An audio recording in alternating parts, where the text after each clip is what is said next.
Thanks for joining our special live coverage of South Korea's 54th cabinet meeting of this year. I'm Kim Dami in Seoul. In a moment, President Yoon Suk-yeol will preside over today's meeting. Now, first and foremost, he is set to address the public on his recent state visit to the Netherlands. There, the two nations forged a semiconductor alliance to allow them both to take leading roles in the global chip race. And also, diversifying South Korea's supply chain will also be on the agenda amid concerns of another urea shortage crisis. President Yoon is also expected to address the National Assembly for a swift passage of next year's budget, which is much overdue. Also included are various bills that directly impact the livelihoods of people. Now, we are still waiting for South Korea's 54th cabinet meeting of the year to begin. Soon, President Yoon Suk-yeol will appear and he'll deliver the outcomes of his recent state visit to Amsterdam. To remind you, his Netherlands state visit was all about sharpening chip cooperation with Amsterdam. Diversifying South Korea's supply chain during the meeting today will also be on the agenda amid concerns of another urea shortage crisis.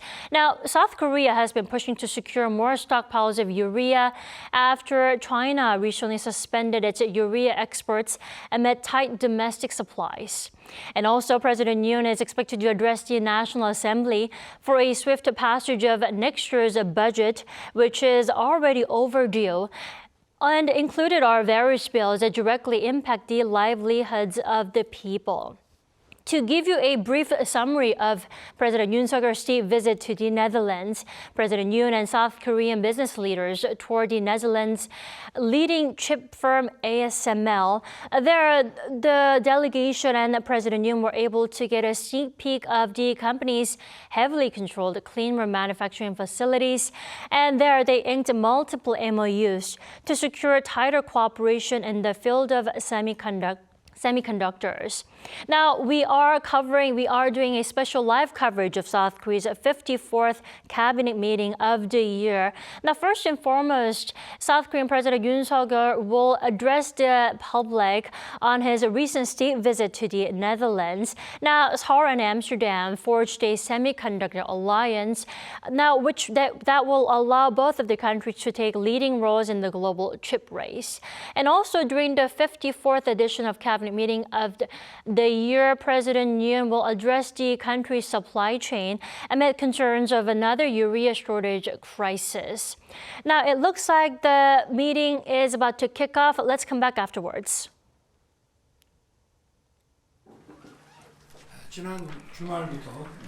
The severe cold has continued since last weekend. To the elderly, the cold wave poses a life and safety threat, as well as to those who live in poor environments, such as semi-basements or single-room villages. To ensure that no one is left alone, the government should take proactive actions.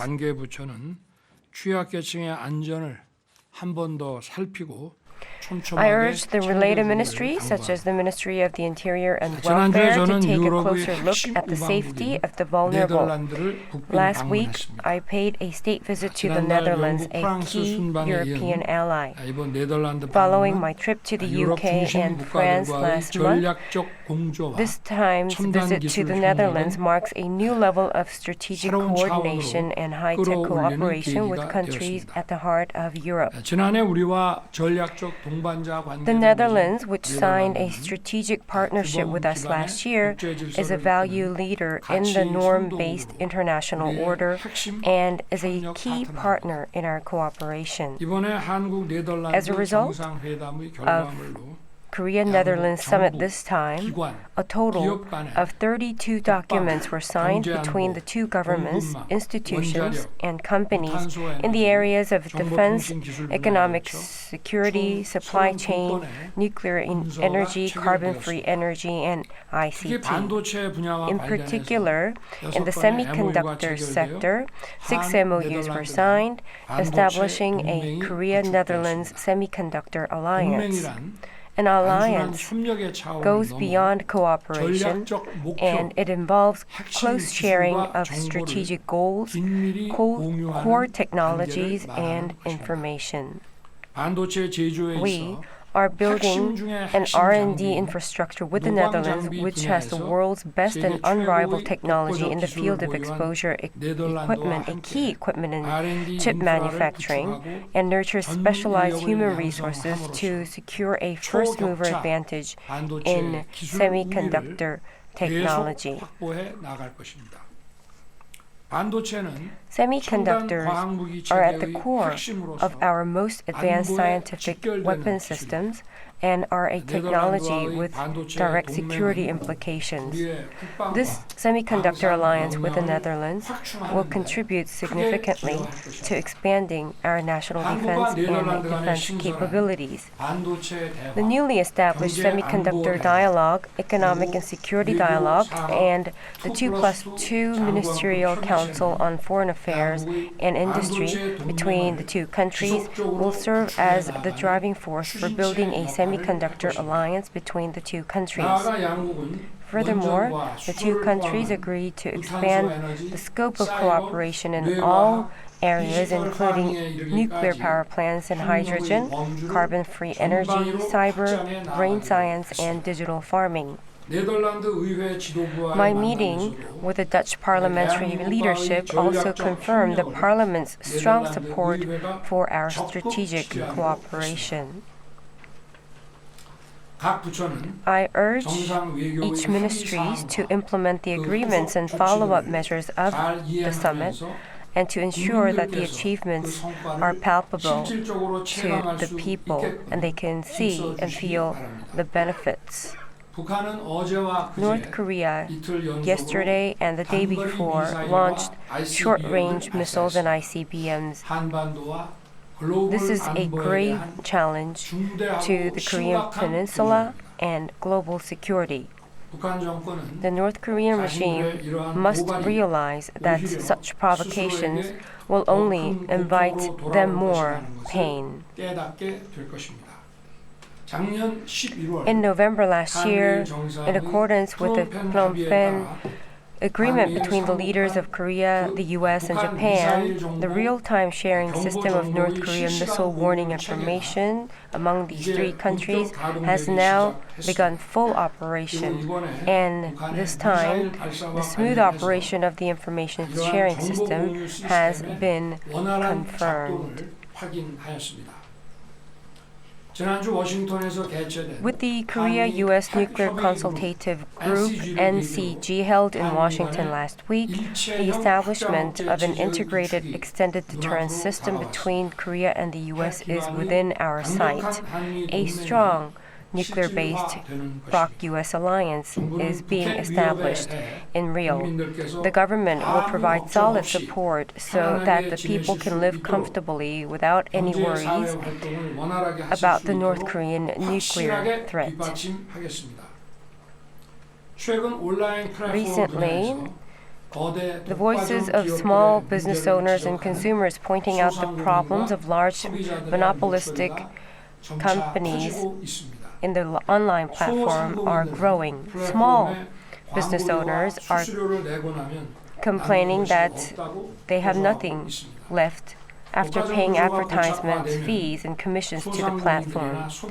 If this monopoly structure becomes established, these small business owners and consumers will not be able to enjoy the services to the full extent and will lose their freedom of choice. The birth of new platform startups is limited and dynamic innovation cannot take hold. Autonomy and creativity of the private sector must be thoroughly guaranteed. However, actions that restrict competition and undermine consumer welfare by abusing vested rights are absolutely unacceptable. In the field of online platform, the government will make corrective efforts and strongly enforce the law against acts that prevent the use of other platforms, unfairly discriminate against small business owners within the platform, and pursue monopolistic profits by infringing on the rights and interests of consumers. In order to fundamentally correct the abuse of monopoly power, relevant ministries, including the Fair Trade Commission, must boldly break down the silos between the ministries and strengthen cooperation. Moreover, in close consultation with the party, competition and innovation in the platform industry will be promoted, and institutional measures must be in place to effectively discipline these monopolies. At today's meeting, 28 bills for promulgation of laws transferred from the National Assembly to the government will be reviewed. The Special Act on Aging Planning in Cities to quickly orderly reorganize large-scale old complexes, the Corporate Restructuring Promotion Act to help normalize the management of marginal companies through workout system, and the establishment of a government-wide crisis management system in response to the fragmentation of the global supply chain are among the bills that are important to people's livelihoods and the economy. I am very grateful to the National Assembly for its efforts to revive the economy. Once again, I would like to ask the National Assembly to quickly enact and amend the many economic-related laws awaiting approval by the National Assembly, such as Korea Development Bank Act and the Aerospace Administration Act.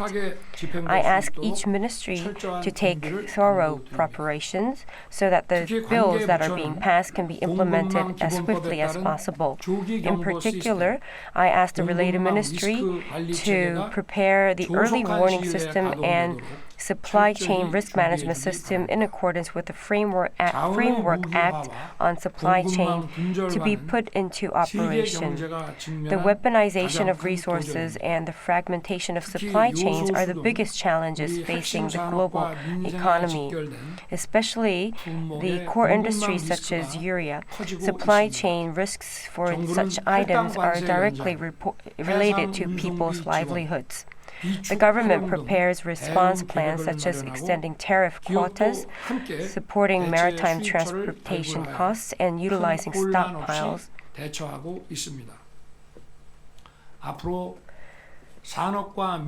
Going forward, we will look closely and work together to devise fundamental measures.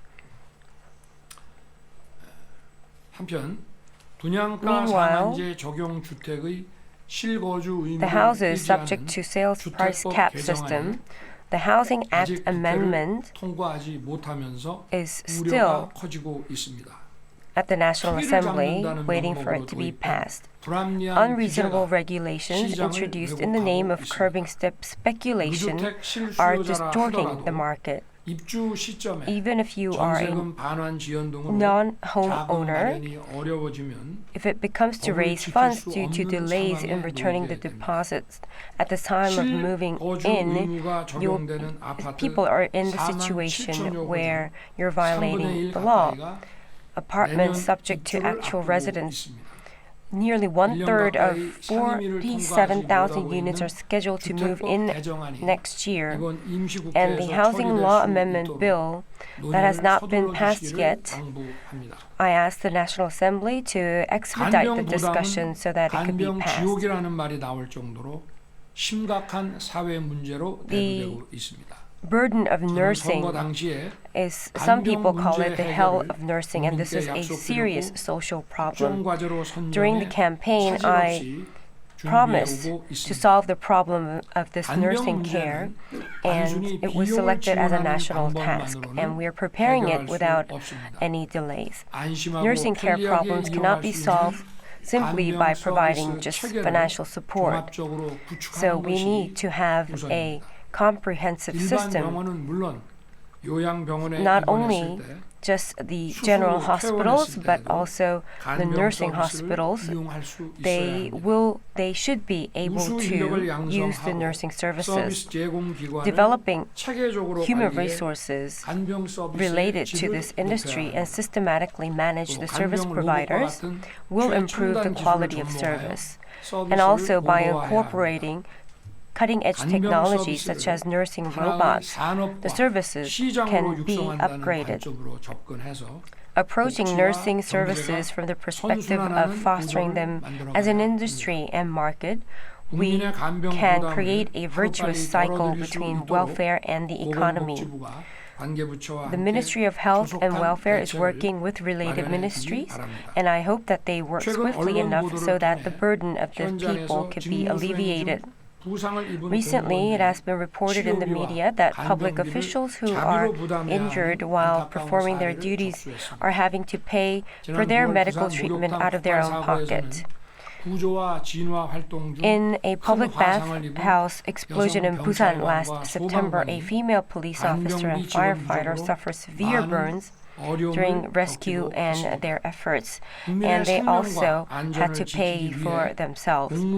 In order to protect the lives and safety of the people, they were damaged to protect the public interest and the safety of the people, and to ensure that there is no shortage of support for such treatment and nursing expenses. The related system and regulation centered on the Ministry of Personnel Management and Innovation will look into it and repair it as soon as possible. This year, our economy's current account balance is $30 billion. We expect to achieve a surplus this year. Macro indicators such as current account balance, growth, employment, and prices will continue to improve next year. The British economist published on the 17th and calculated from 5 economic and financial indicators, including core inflation, rate of change in inflation items, GDP, employment growth rate, and stock market performance. They announced that Korea ranked second in the overall score. And this shows that the government has, what our government has maintained so far, the private sector-led and sound fiscal policy has worked. And amidst the complex crisis and the polling crises facing the global economy, the entire nation endures suffering. And I believe that this is a result of all of our efforts. Next year, the people should feel this even more, and we should work harder to this direction.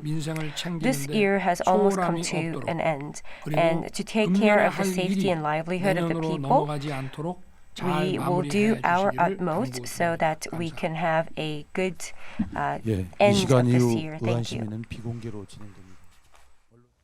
That was our live coverage of South Korea's 54th cabinet meeting of this year. If you missed it, you can still catch the highlights on our upcoming newscast at 12 p.m. Korea time. Thanks for watching.